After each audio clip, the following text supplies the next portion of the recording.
ridiculous. And Onana, you're an absolute fool. You're a disgrace. You're not a Manchester United player. And you know what? Nemanja Matic was right. You had the worst goalkeeper in Man United's history. You're a fraud. I hate you. Man United 2, Lyon 2. I mean, I don't even know. Exile Onana. I want to see, not even the guard of honour where you clap the winning team of the league and you let them walk through the stadium, blah, blah, blah, blah. What you need to be doing, it needs to be like in the olden days where you've got the person or the prisoner or whatever in a cage, and you've got all the villagers throwing tomatoes and fruit and other things at him. I want to see Onana, that happen to him at Carrington. I want to see him with his little suitcase, his little box or whatever, with his goalkeeping gloves with a hole in it, as he walks out of Carrington, while every other Manchester United fan, every other staff member is just throwing stuff at him and just get rid of him. He is absolutely horrendous. Tonight's the last straw. Each and every player tonight understood the assignment that just try and bring back the game in the second leg for a positive and going into Old Trafford because it's our advantage. But clearly Onana wasn't in that team meeting and he just absolutely bottled it. I mean, it's another mistake in a European night that's cost us. And it isn't even about the countless ones he's made in the Premier League, because the European nights is where it matters. And because the thing is that in the Premier League, our season's over in the Premier League. Make as much mistakes as you want in there, mate. But I'm not being funny.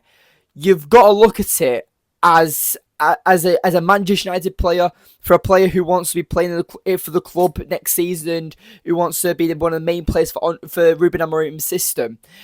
You're not one of them, mate. You're not on board. You've not been on board since the day you've signed for us. Like, even in pre-season, in his first season, getting chips from the halfway line but by some random French Donny.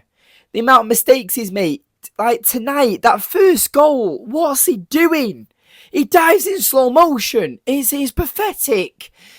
The second goal, like, literally, you just have to not concede for the last minute to lead Old Trafford into a positive atmosphere. But what happens? Onana, again, parries it straight into an opposition player. If you're not confident about it, boot it away. Or put it out of play for a corner or something. Don't pass it to the opposition player. He's fucking useless. And I'm sick of him. Start Bayindir for the rest of the season. Start Tom Eaton for the rest of the season. Don't fucking care anymore. Start anyone else but that fucking fraud. I don't understand how he's a professional football player. He's absolutely dreadful. I just can't do it anymore when it comes to Onana. I've not liked him since we've signed him. But one of my favourite players growing up was David De Gea. And I'm not even going to make that case where it's we should never got De Gea and stuff like that. Because, yeah, obviously everyone says that when you find out the outcome. When you replace something or you do something that and the outcome's bad, you always say, oh, yeah, I shouldn't have done that. But I'm not being funny. Like, it's like one of your colleagues getting their sibling a job. That's what Eric Ten Hag did. He got his ex-goalkeeper a job at Manchester United because he was his previous goalkeeper. Does Eric Ten Hag not remember that Onana cost him a Europa League when United won it in 2017? I'm not being funny. I need to start talking about Onana. We need to talk about the performance as a whole, because I could talk about Onana all night and it's not good for my blood pressure. So, right, how did I think we played? It's really hard because I thought that attacking wise, we looked a lot better. Like I said in my preview, they were very patient with the build up. Their possession base was good, and United, the shape was a bit different. It was a lot more narrow tonight, I thought, which they exploited. That Almeida, that their Argentinian winger, whatever he's called, he surprised me a little bit. He looked like a good player, but the player I said, the key player for them in the preview, Zirkzee, he didn't have a great game tonight, but he was linking up the play well, got the equaliser for the almost winning goal, you could say, or in the 94th minute or 95th minute, whatever it was. It's just a joke, honestly. And it's like there's quite a few negatives that have come out of this game. Rasmus Højlund again. I mean, Zirkzee was on the pitch for, a third less of the time than he was? And he scores. Or not even scores. It's not about scoring at this point. It's making a difference, and Zirkzee did that. He held up a lot better than Højlund did. He linked up the play a lot better than Højlund did. He scored, for fuck's sake. He actually targeted the weak spot of their defence, not just fucking staying in the same position, pointing to himself like, oh, is it my job to do that? Or arguing with Alejandro Garnacho when he made a poor pass when it went out of play. It's just, I'm done with Højlund as well, honestly. You look at it and you're like, that transfer window could probably be looked at as one of the worst transfer windows we've ever had, genuinely. Because that transfer window, we brought in Exile Onana, Mason Mount and Rasmus Højlund. Like, the two there, you know, shite, utter shite. Mason Mount still got time to prove himself. Onana, I'm done with. I genuinely hope that Ruben Amorim just has a set of bollocks on him and starts Bayindir for the rest of the season. I know the circumstances is poor, but you just say to him, you know what? I can't trust him. But we know that's not going to happen. We know Onana's going to start against Newcastle, and it's the same cycle all over again. And I'm tired of it. I generally am tired of it. But we'll do player ratings. Onana 1. I mean, that's all I'm saying. I've said enough about Onana. Mazraoui, I thought was decent tonight, and Maguire, I'll give them both 6s. YORO, brilliant goal for his header. I'll give him an 8. I thought it was solid tonight. It looks a bit knackered towards the end, but you know, I thought that goal was brilliant. The anticipation that it took for him to get that on that header was brilliant. Dorgu, I thought, was energetic tonight. Created a few chances for us. Had that chance for Højlund in the first half, and he just scuffs the shot and it's it first time. Dorgu was lively tonight, and I thought he did much better when Garnacho was on the right side of the pitch, and that left flank was all Dorgu's, and he looked a lot more comfortable in that role. Dalot, I thought he was solid tonight as well. I don't know if I said a rating for Dorgu. I'll give Dorgu a 7.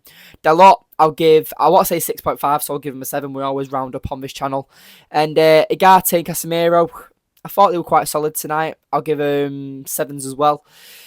Garnacho, lively, got took off. You know, he did a bit, but didn't do enough. I'd give him a 6. Bruno got the assist for Zirkzee's possible winning goal, but obviously it turns out it wasn't. I'll give Bruno an 8, again, led by example. Almost got us the winner, but, you know, Onana in it. So, yeah, and then Rasmus Højlund, I'll give him a 4. Genuinely a poor performance yet again. Substitutions, I thought Mason Mount was good. I thought Lindelof looked alright. Mason Mount, I've already said. Zirkzee obviously got the goal. I'll give him a 7. Everyone else that's a sub, I'll give him 6s too. They didn't really make that much of an impact. I thought Mason Mount looked good though. Kobbie Mainoo as well. Great to see him back. Hopefully we can nurture him back and he gets better with each performance as he comes back from injury. But I'm genuinely, guys, if you made it as far as the video, I'm just devastated, honestly, because I said in the video that losing was not an exception. You know, drawing, you really want to try and avoid, but it was there. Literally 94th minute, as they're arriving into our box, we're still winning. There's a minute to go. Like, I don't care if you have to put all 11 men on the ball, on the goal line, should I say, to defend the ball. Just fucking keep it out. It's ridiculous. And Onana, you're an absolute fool. You're a disgrace. You're not a Manchester United player. And you know what? Nemanja Matic was right. You are the worst goalkeeper in Man United's history. You're a fucking fraud. I hate you. And that's a bit harsh, to be honest. But you know what? I mean it at the same time. Like, right now, tonight was the last straw. I don't think a lot of fans have the same emotion as me when it comes to the Europa League this season. But for me, it's the be-all and end-all. This season's been miserable. This season's been depressing. Like, to try and end it on a high is the dream, really. And trying to get European football for next season, it means so much to me as a fan. And you've got clowns like that in there who are stealing a living. It's unacceptable. Like, he's literally... You look at the UK government, they look like saints compared to Andre Onana. And they're ruining the fucking country. Like, I'm just sick of him. I'm just sick of him. But anyway, made it far into the video. Make sure you leave a like on the video. Subscribe if you are new. Comment down below on what you thought of the game. How you think it's going to go against Sunday against Newcastle. But yeah, thank you for watching, and I'll see you in the next one.